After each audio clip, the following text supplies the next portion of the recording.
Alors, bonjour à tous, chers paroissiens, chères paroissiennes. L'abbé Eric vous a proposé aujourd'hui de pouvoir le contacter via un logiciel qui se nomme Skype. Et pour certains d'entre vous, c'est une nouveauté. Mais rassurez-vous, on est là pour vous aider. Alors, pour installer Skype, c'est relativement simple. Il vous suffit d'aller sur votre moteur de recherche, que ce soit Google Chrome ou Internet Microsoft Edge. Vous allez dessus et vous tapez alors un moteur de recherche. Moi j'utilise Google.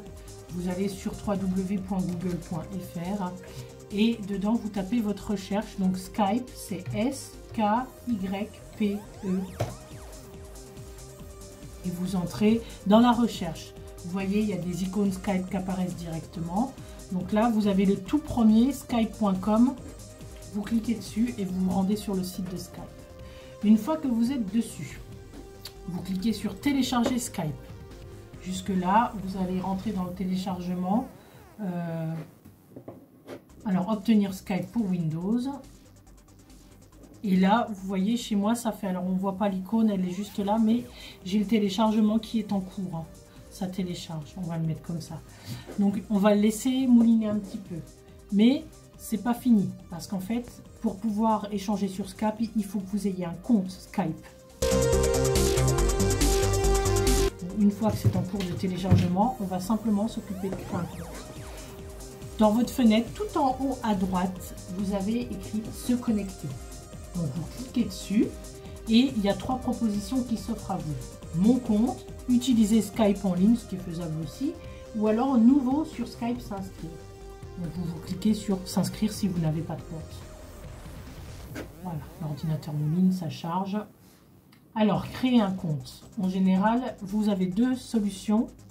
C'est vrai que ça fait toujours plein d'embranchements. Soit vous passez par votre téléphone portable, puisqu'il y a la fonctionnalité d'appeler sur des téléphones, soit vous utilisez plutôt une adresse mail. Pour ma part, moi j'avais utilisé mon adresse mail de travail, puisque je voulais contacter les parents dessus. Donc on va rentrer, j'ai rentré une autre adresse parce que du coup je ne peux pas vous montrer, moi je suis déjà inscrite, mais normalement vous rentrez votre adresse, donc là anne.robert3@gmail.com, ça c'est mon mail. Suivant, il ne va pas vouloir, on va essayer avec un truc bidon juste pour pouvoir vous montrer. Voilà, on va essayer sur celle-ci. Une fois que vous avez fait ça, il faut créer un mot de passe. Alors le mot de passe, il faut faire attention, il faut mettre une majuscule, un caractère spécial et qu'il y ait au moins 8 caractères qui rentrent dans votre mot de passe. Donc vous pouvez choisir un A majuscule, un point, donc là vous avez déjà 2, puis après vous mettez 6 chiffres, 6 lettres, ce que vous voulez, du moment que vous arrivez à retrouver. Voilà, donc là j'ai mis A.Azert et on fait continuer. Il vous demande de vous présenter, donc là vous allez donner votre prénom. Alors bon, c'est un compte bidon, donc on va mettre patate, hein. Je ne vais pas non plus l'écrire à chaque fois. Et mon nom de famille, haricot vert. Hop. Et toujours suivant. Donc là, ils vont mettre la région, donc on est en France, votre date de naissance. Ça, on va mettre 1er janvier 2002. Pif, vous savez bien que c'est pas ça. Donc là, on arrive au code de vérification. C'est l'étape que je ne peux pas faire puisque j'ai rentré des informations bidons. Mais là, vous allez recevoir sur votre email que vous avez enregistré un code de vérification qu'il faut rentrer ici. Une fois cette étape-là faite, vous avez validé votre compte et vous pouvez vous connecter à Skype.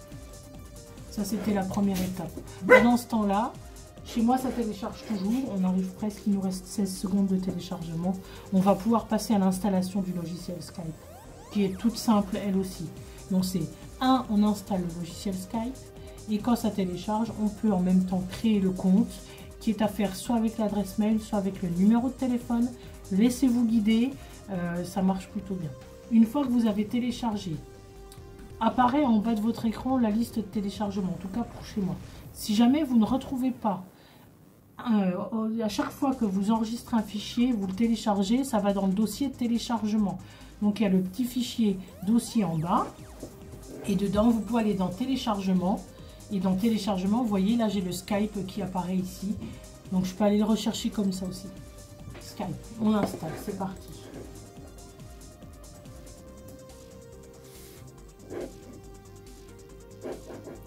Donc là, Il me faut un code confidentiel. Voilà, donc code confidentiel mis.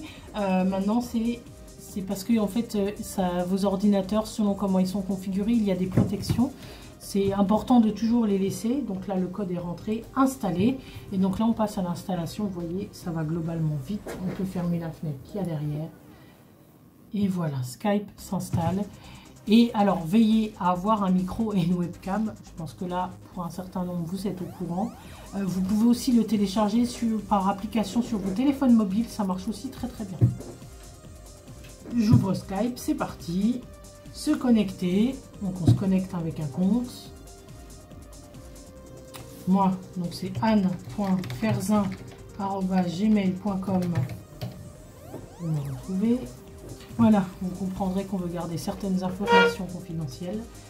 Voilà, continuez. Une fois que c'est à jour au niveau de l'avatar, il va vous proposer de tester le micro, la caméra.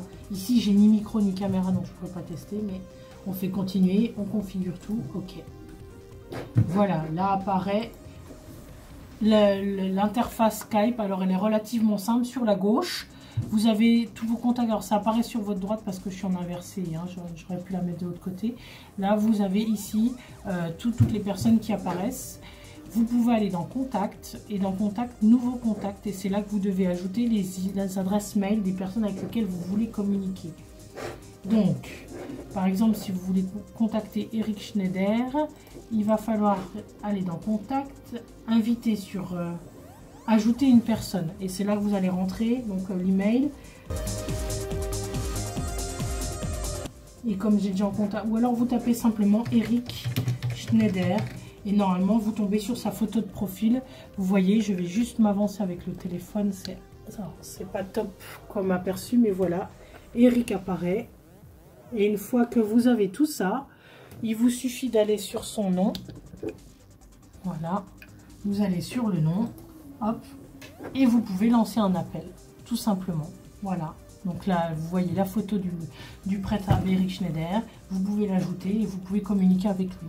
La permanence pour pouvoir communiquer en visioconférence, c'est tous les mercredis matins de 9 h à 12 h. N'hésitez pas à le faire. Il est là pour répondre à vos questions. Il est surtout là pour nous permettre à tous de rester en communion. On réinvente un petit peu certains codes. On n'avait pas l'habitude de travailler sur Skype. On va le prendre tout doucement comme ça. On peut répondre à toutes les questions. On peut être là auprès de vous tous. Donc il y a l'abbé Eric Schneider qui est sur Skype, mais j'y suis aussi moi-même sous les mails de anne.ferzin@gmail.com pour toutes les premières communions et tous les enfants préparant la confirmation 6e dans la communauté de paroisse Saint-Bernard de Bitche.